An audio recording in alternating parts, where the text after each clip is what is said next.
Biarkan masa depan datang sendiri.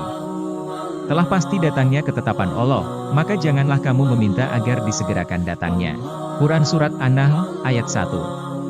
Jangan pernah mendahului sesuatu yang belum terjadi.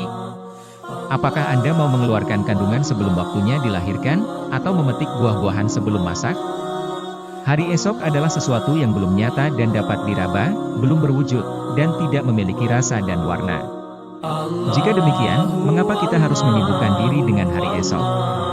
Mencemaskan kesialan-kesialan yang mungkin akan terjadi padanya, memikirkan kejadian-kejadian yang akan menimpanya, dan meramalkan bencana-bencana yang bakal ada di dalamnya.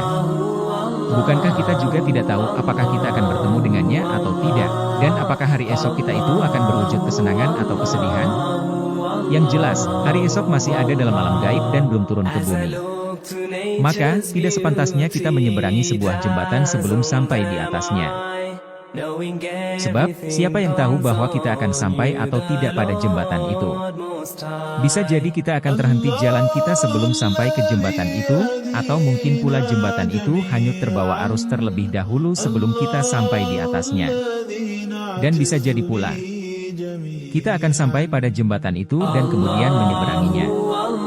Dalam syariat, memberi kesempatan kepada pikiran untuk memikirkan masa depan dan membuka-buka alam gaib, dan kemudian terhanyut dalam kecemasan-kecemasan yang baru diduga darinya, adalah sesuatu yang tidak dibenarkan. Pasalnya, hal itu termasuk tulul amal atau angan-angan yang terlalu jauh.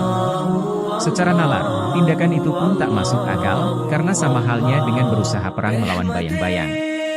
Namun ironis, kebanyakan manusia di dunia ini justru banyak yang termakan oleh ramalan-ramalan tentang kelaparan, kemiskinan, wabah penyakit dan krisis ekonomi yang kabarnya akan menimpa mereka.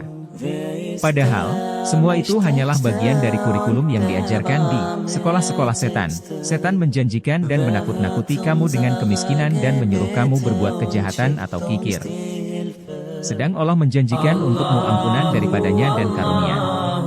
Al-Quran Surat Al-Baqarah, ayat 268. Mereka yang menangis sedih menatap masa depan adalah yang menyangka diri mereka akan hidup kelaparan, menderita sakit selama setahun, dan memperkirakan umur dunia ini tinggal 100 tahun lagi.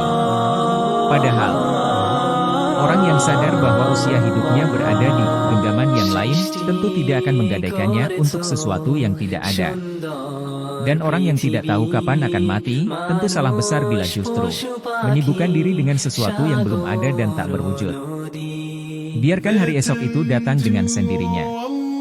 Jangan pernah menanyakan kabar beritanya, dan jangan pula pernah menanti serangan petakannya.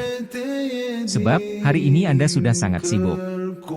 Jika Anda heran, maka lebih mengherankan lagi orang-orang yang berani menebus kesedihan suatu masa yang belum tentu matahari terbit di dalamnya dengan bersedih pada hari ini. Oleh karena itu, hindarilah angan-angan yang berlebihan. Dikutip dari buku yang berjudul Latahzan, karya Dr. Aid Al-Karni, Gema Nurus Salam, Media Islami, Penyejuk Hati.